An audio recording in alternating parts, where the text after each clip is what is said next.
How to stretch your hamstrings without stressing your lower back. If you're in your 50s, 60s, or 70s and you've ever felt tightness in the back of your legs, stiffness when you stand up, or discomfort in your lower back when you try to stretch, this video is for you. Today we're talking about the hamstring, specifically how to stretch them correctly, safely, and in a way that actually helps instead of causing problems. Because most people stretch their hamstrings the wrong way. And the older we get, the more important it is to get this right. Why hamstrings matter as we age. The hamstrings are the muscles that run along the back of your thighs. They play a major role in walking, bending, standing up from a chair, and maintaining balance. When hamstrings are tight, they limit how well you move at the hips. And when the hips don't move well, the lower back ends up doing work it wasn't designed to do. That's why tight hamstrings are often linked to lower back discomfort, not because the back is weak, but because it's compensating. Stretching the hamstrings can help a lot, but only if it's done properly. Why hamstrings tighten and shorten in the first place? One of the main reasons hamstrings become tight as we age has nothing to do with exercise. It has everything to do with sitting. Most of us spend a large part of the day seated, at a desk, in a car, or on the couch. When you're sitting, your hips are bent and your knees are bent. Your legs are usually at about a 90-degree angle. In that position, the hamstring muscle is shortened and very relaxed.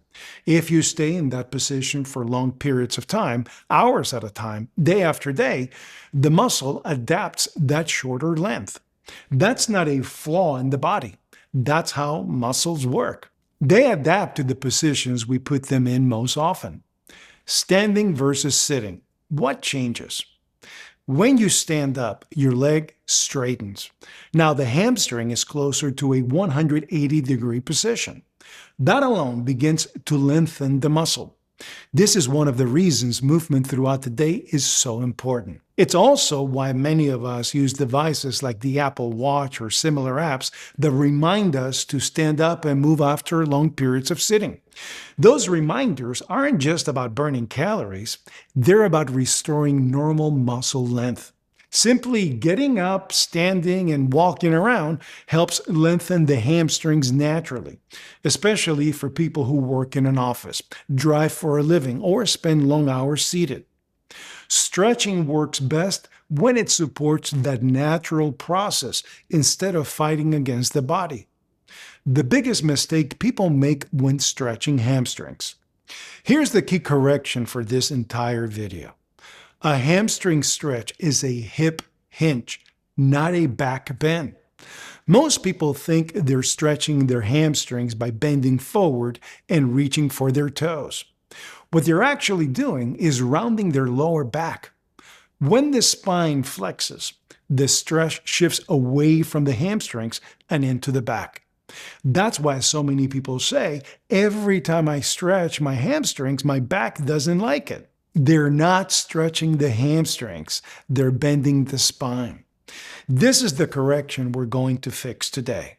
What the stretch should feel like. A proper hamstring stretch should feel along the back of the thigh, not in the lower back, not behind the knee, and never sharp or painful. If you feel this stretch in your spine, you've gone too far or lost your position. Position matters more than how far you stretch. Let's start with the standing version. Stand tall and hold on to something sturdy if you need balance. A chair, a countertop, or a wall. Take one foot and place it slightly in front of the other. The front leg stays relatively straight but not locked. The back leg stays soft. Now here's the important part. Keep your chest up and your back straight. Instead of bending at the waist, hinge forward from the hips. Think about pushing your hips back slightly while your torso comes forward as one unit. The spine stays long. The moment your back starts to round, the stretch is over. That's your stopping point. You don't need to reach for your toes. You don't need to force the stretch. You should feel tension building in the hamstring of the front leg.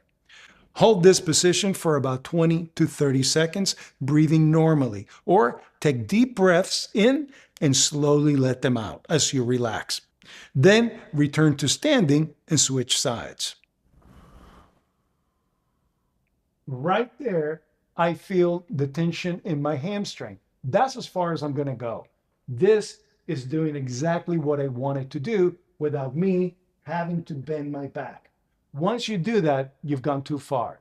So again, keep the legs relatively straight but not locked, and then hinge forward right here at the hips. Right there, I feel the tension in my hamstring. That's about as far as I'm going to go. I'm going to hold this position for about 20 to 30 seconds.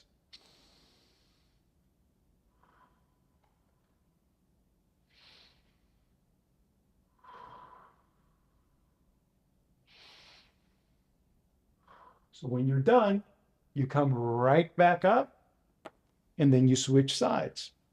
Put the other foot forward and we repeat the same thing again.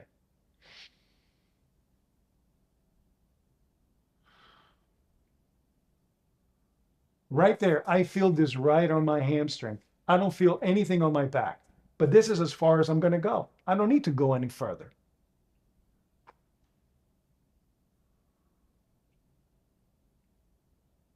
And then release. I always like to bend the knee, the front knee, slightly, and then release. So why does the hip hinge matter? The hip hinge allows the pelvis to move over the femur, which is how the hamstring actually lengthens. When the spine bends instead, the pelvis stays fixed and the stretch bypasses the hamstring. This is why people can bend very far forward and still have tight hamstrings. They're flexible in the spine, not the hips. We want the opposite. We want hip mobility with a stable spine. Now here's the seated hamstring stretch, a safer option for many. This is a great option if you're newer to stretching, dealing with balance issues, or just want a more controlled position. So sit forward toward the edge of a chair. Place one foot flat on the floor and extend the other leg out in front of you. The toes can be relaxed or gently pointed upward. So sit tall, shoulders are relaxed, and your chest is up. Now hinge forward from the hips again, keeping the spine long. Do not reach for your toes. Do not round your back. The movement is subtle. You should feel the stretch built in the back of the extended leg. Hold this one for 20 to 30 seconds, then switch sides. The same rule applies here. The moment the spine wants to round, you stop. Right there, I feel the stretch in my hamstring. This is about as far as I'm going to go. I don't have to reach my toe. I don't have to touch my toe. This is fine right here. If you feel yourself doing this, just because you want to touch your toes, you stop right there because you're going to sense the difference. You're going to feel the difference. You're no longer stretching the hamstring. You're stretching your lower back, which is not what we want. So again, upright, relax shoulders, and then hinge forward. Once you feel the tension in the hamstring right around here, and you're just about to start going like this, that's when you stop. Hold it for 20 to 30 seconds, and then release, come back up, and then we switch sides. Extend the opposite leg, and we're doing the same thing. Right there, I feel the hamstring. I don't need to go any further than this to get the work done. This is exactly what I need.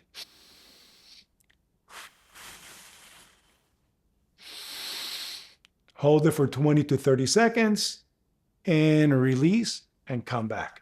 Why the seated stretching often works better for older adults. The seated position removes balance demands. It also limits how far you can go, which helps prevent overstretching. Many people feel the hamstrings more clearly in this position because they're not distracted by balance or posture. It's also easy to do throughout the day, at home, at work, or even while traveling. So, how often to stretch the hamstrings? For most people, once or twice a day is enough. Consistency matters more than intensity. Stretching after walking, after light exercise, or at the end of the day works very well. Remember, stretching supports the lengthening that already happens when you stand and move. It's not meant to force range that the body isn't ready for. A quick note on stretching and daily movement. Stretching alone won't undo hours of sitting. That's why regular movement throughout the day is so important. Standing up, walking, changing positions, these things naturally help keep the hamstrings from shortening. Stretching simply reinforces that process. That's why short, frequent movement breaks matter more than one long stretch session. So here's the tip of the day. Stretch after cardio, not before. Before we wrap up, here's an important reminder that applies to all stretching. If you do any kind of cardio, walking, treadmill, cycling, it's best to stretch after, not before. When muscles are cold, they're less elastic and more prone to strain. Stretching cold muscles aggressively increases injury risk. Movement first warms the muscle naturally. After cardio, muscles are more responsive and stretching is safer and more effective. So think of it this way. Move first, stretch after. So let's recap. Hamstring stretching is a hip hinge, not a back bend. Keep the spine long and the chest up. Stop the stretch the moment the back wants to round. Use seated or standing versions based on comfort. Stretch consistently, not aggressively. And remember that movement throughout the day matters. Next week, we'll move on to the glutes and talk about how glute tightness and weakness affect the hips, knees, and lower back, and how to address it safely. If this was helpful, make sure you subscribe so you don't miss the next video. I'll see you on the next one.